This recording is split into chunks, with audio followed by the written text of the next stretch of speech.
Good evening, everyone. Today is the 22nd of December. It's Friday evening. I've entitled this video Reflections of Living. Reflections of Living. You know, I was commenting to my wife a while ago. As I look back on my life, if I were to describe the course of events in my life, I would describe it as going through one struggle after another. One struggle after another. You know, I was born into a very poor family. When my father was a real young man, he worked for an ice company,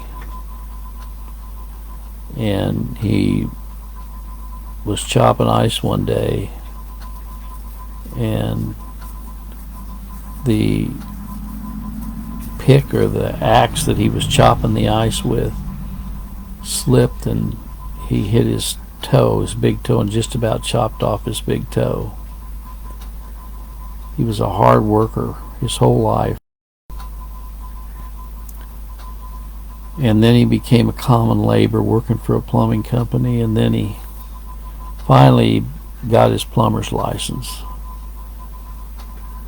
and he worked hard his whole life, well, until he retired when he was 62.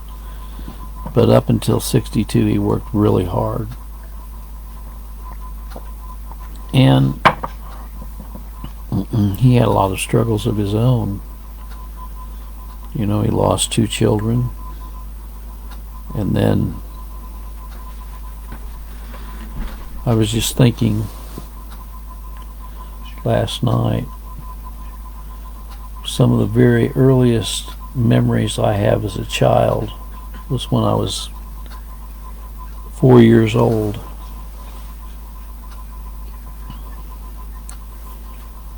My mom and dad went to this fire baptized Holiness Church. I remember that. It's amazing what you remember when you're young.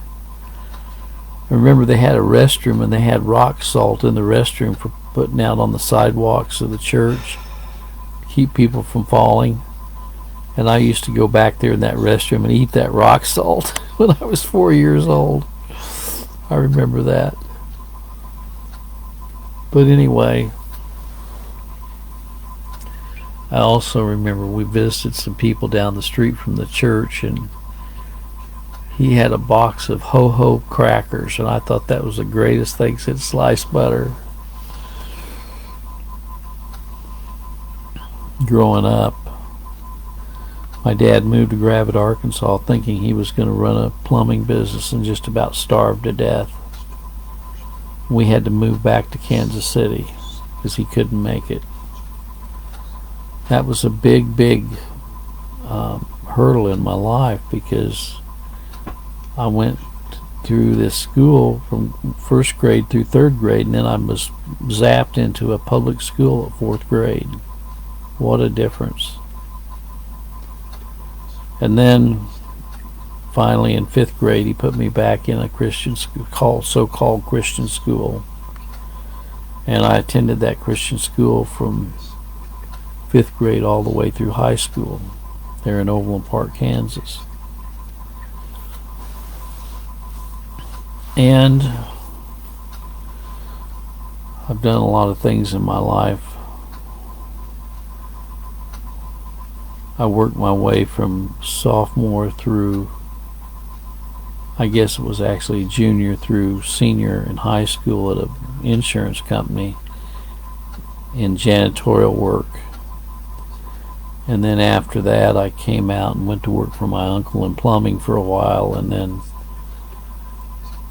I went to work for a painting contractor, and then I started my own painting business. Hard work, very hard work. And then Rosette came along in my life, and we got married. and we had our son Mark. And Mark was born in 1976. And he was the joy of our life, and we had a lot of fun with him when he was small. Went to a lot of places, but I still worked really hard. I got my real estate license, started a real estate company, struggled with that. And then I got the harebrained idea that I needed a further education. I went back to college because I bought into the lies that if you got a 4-year degree you would make more money.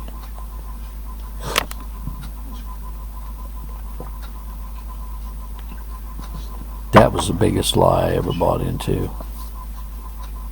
Anyway, then I went into social work, and you all know my story.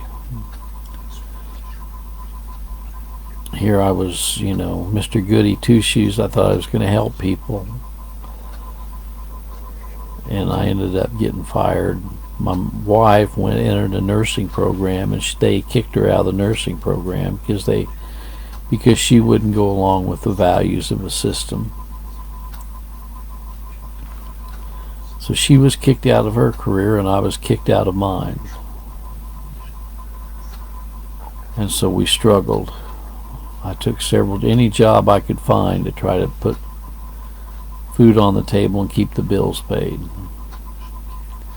We struggled, and we struggled.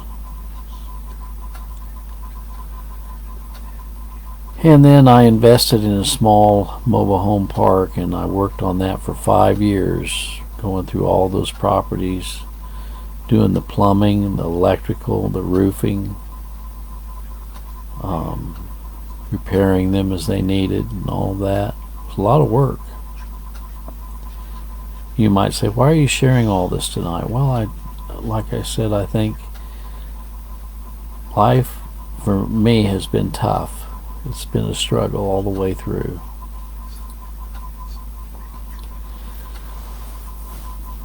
Rosette and I taught school for a while in an all-black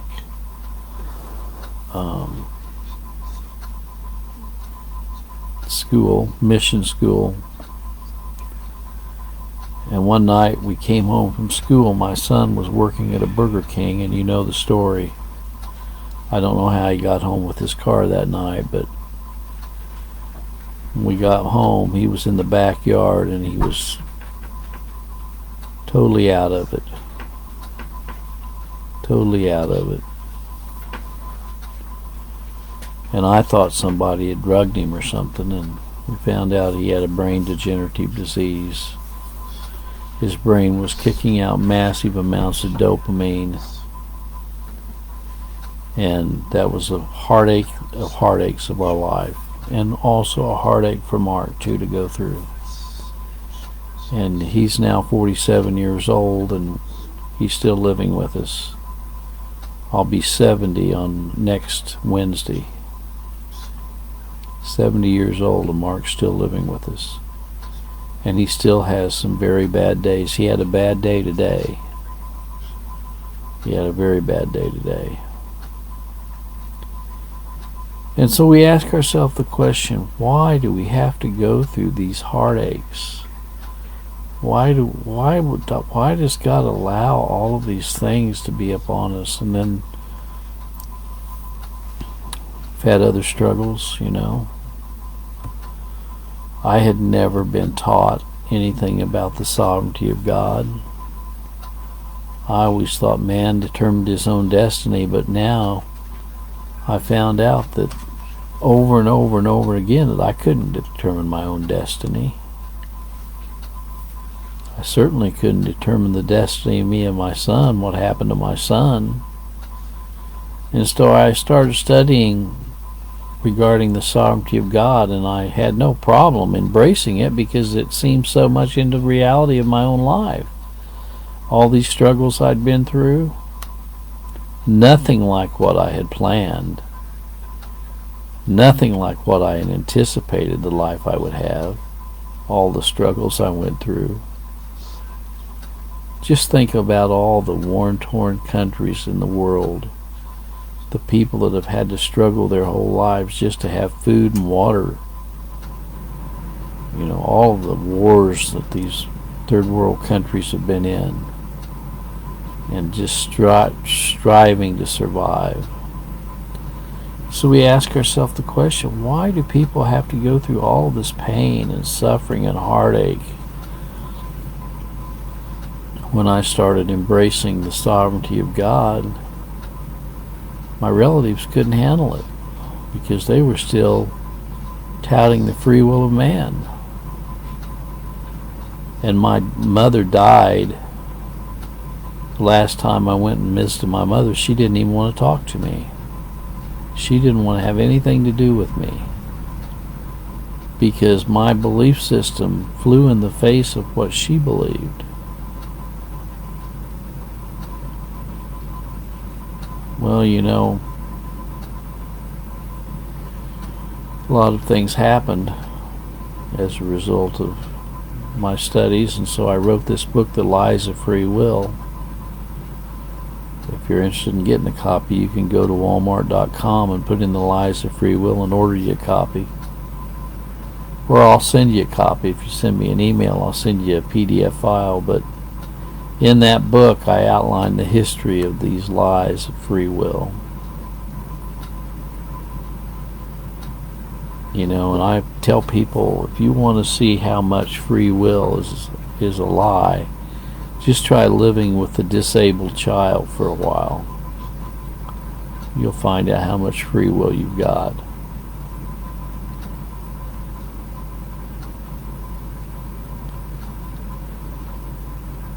And so here I am today. I'll be 70 years old next Wednesday on the 27th of this month, December 27th.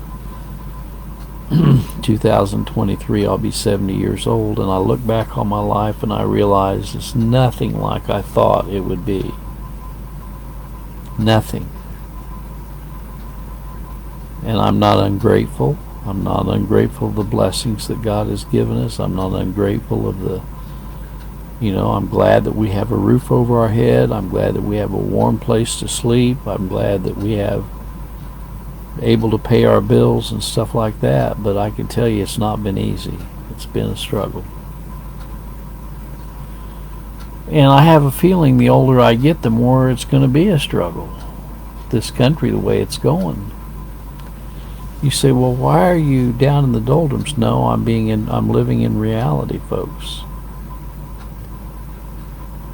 And the only thing that I can say that has kept me going all the last, well, since I've been about 37, the last 30 years, 33 years, the only thing that's kept me going is realizing that I don't have control over my life. God has the reins of control over my life. God is sovereign. Colossians 1 says that He has created all things, and by Him all things consist. Everything that is created has been created by Him. Now there's a lot of people that deny that today. They deny the literal creation of God. So anyway, what I would like to recommend you do is reflect on your own life and look at all the sorrows and the tribulations and the trials you've had to go through in your life, and the pain and the suffering and the woes that you've had to go through, and then look at God and look at His sovereignty over your life and realize that He's in control. May the good Lord be with you is my prayer. God bless.